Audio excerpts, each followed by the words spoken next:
मैं भारत को भारतीयता की मान्यता के आधार पर फिर से खड़ा करना चाहता हूं, उस काम में लगा हूं। वो हमारे रसोई घर में एक चीज के बारे में बहुत बखान करते हैं, माने बहुत बढ़ाई करते हैं। वो ये कहते हैं कि जो लोग खाने के बाद पान खाते हैं चूना मिलाकर, वो जिंदगी भर वात के रोगी होंगे नहीं। माने चूना, वो बोलते हैं, सबसे बेहतरीन वातनाशक औषधि है। मेथी का दाना तो है ही, चूना उससे थोड़ा 1 डिग्री ऊपर है मेथी दाने से। चूना सबसे अच्छी वातनाशक औषधि है। चूने के बारे में भागवत जी का बहुत रिसर्च है, बहुत रिसर्च है। और वो ये कहते हैं कि ये भगवान की दी हुई प्रचंड मात्रा में अद्भुत ऐसी चीज है जो आपके वात के सब रोगों को दूर करेगी। माने घुटने दुखते हैं, कमर दुखती है, कंधा दुखता है, चूना खाइए। फिर वो कहते हैं कि इतना ही नहीं, शरीर में कैल्शियम जो है ना, कैल्शियम ये एक घटक है, माइक्रो न्यूट्रिएंट इसको कह सकते हैं अंग्रेजी में, सूक्ष्म पोषक तत्व है।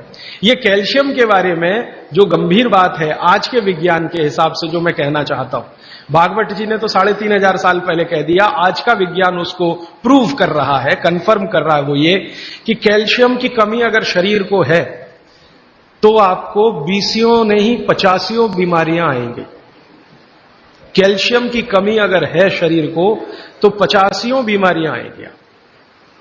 क्या क्या आ सकता है? हर तरह का दर्द आपको होगा, हर तरह का, मांसपेशियों का दर्द, हड्डियों का दर्द, सब तरह का। हड्डियों की जितनी विकृतियां हैं वो सब कैल्शियम की कमी से आएंगे। हड्डियों के जितने रोग हैं वो सब कैल्शियम की कमी से आएंगे। फिर वो कहते हैं कि रक्त के बहुत सारे रोग कैल्शियम की कमी से आते हैं, रक्त के रोग, खून की बीमारी। फिर वो कहते हैं कि बहुत सारे कफ के रोग कैल्शियम की कमी से आते हैं। तो कैल्शियम कम नहीं होने देना चाहिए। जो विज्ञान आज का कहता है, आधुनिक विज्ञान ये कहता है कि कैल्शियम वो माइक्रो न्यूट्रिएंट है, वो सूक्ष्म पोषक तत्व है जिसके शरीर में रहने पर ही दूसरे सूक्ष्म पोषक तत्व उपयोगी होते हैं। ये 12-15 साल का रिसर्च है, एक वाक्य में मैंने खत्म कर दिया। कैल्शियम की उपस्थिति में ही बाकी सभी सूक्ष्म पोषक तत्व उपयोगी होते हैं।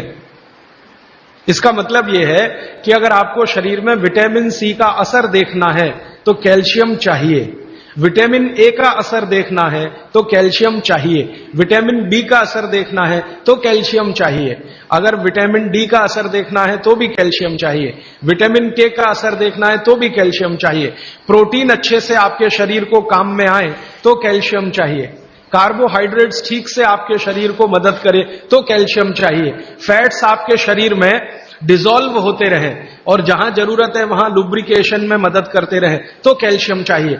माने समझ लीजिए कि कैल्शियम अगर नहीं है तो शरीर में सब कुछ बीमारियां आने ही वाली है।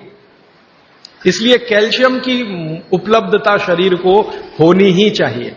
अब इसके बारे में भागवत जी कहते हैं, आधुनिक विज्ञान ने अभी प्रूव किया, भागवत जी पहले ही कह गए कि हमारे शरीर की 40 वर्ष की उम्र तक, 40 से 45 वर्ष की उम्र तक जो कुछ भी हम खा रहे हैं इसी में से हमको कैल्शियम मिलता रहता है।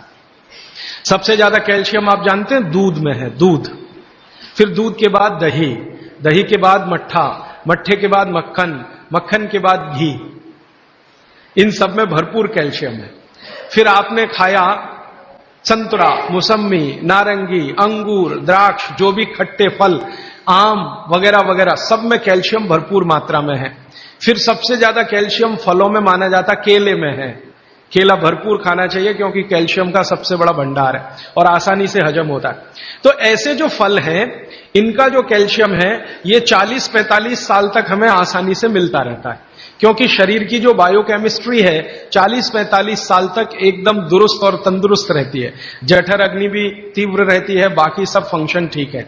लेकिन जैसे ही 45 की उम्र खत्म होती है, माताओं को यह बात विशेष रूप से कह रहा हूं, बहनों को, माताओं को, जैसे ही आपकी 45 की उम्र पूरी होती है और आपका मेंसेस साइकिल बंद होता है, मासिक धर्म आपका बंद होता है, उसी समय आपको कैल्शियम हजम होना कम होना शुरू होता है। आप कितना भी ये सब चीजें खाएं, केला भी खाएं, ये भी खाएं, लेकिन कैल्शियम उतना पूर्ति नहीं करता, क्योंकि कैल्शियम को शरीर में डाइजेस्ट कराने वाला जो हार्मोन है वो तभी तक आपको है जब तक आपकी मासिक चक्र की शुरुआत है। मासिक चक्र बंद होते ही ये हार्मोन कम होता है। आप जानते हैं कई हार्मोन्स कम हो जाते हैं, तो कैल्शियम डाइजेस्ट होना बहुत मुश्किल होता है। तब आपको जरूरत पड़ती है कि बाहर से कैल्शियम लें। इसलिए सब माताएं इस बात को ध्यान दें और इसको गांठ बांध लें कि 45 की उम्र होते ही चूना खाएं, क्योंकि अतिरिक्त बाहर से कैल्शियम उसी से मिलेगा। चूना जरूर खाएं आप सबके लिए, और आपको भी है चूना खाएं, क्योंकि आपकी उम्र भी 45 की जब पूरी होगी तो ये जो कैल्शियम है वो आपके लिए पर्याप्त नहीं है जो फलों से और सब्जियों से आ रहा है, कुछ अतिरिक्त चाहिए। और चूंकि बाकी सब माइक्रो न्यूट्रिएंट्स कैल्शियम की उपस्थिति में ही काम आएंगे, इसलिए इस पर ध्यान दीजिए। तो शायद इसलिए इस देश में एक परंपरा विकसित हुई है पान खाने की।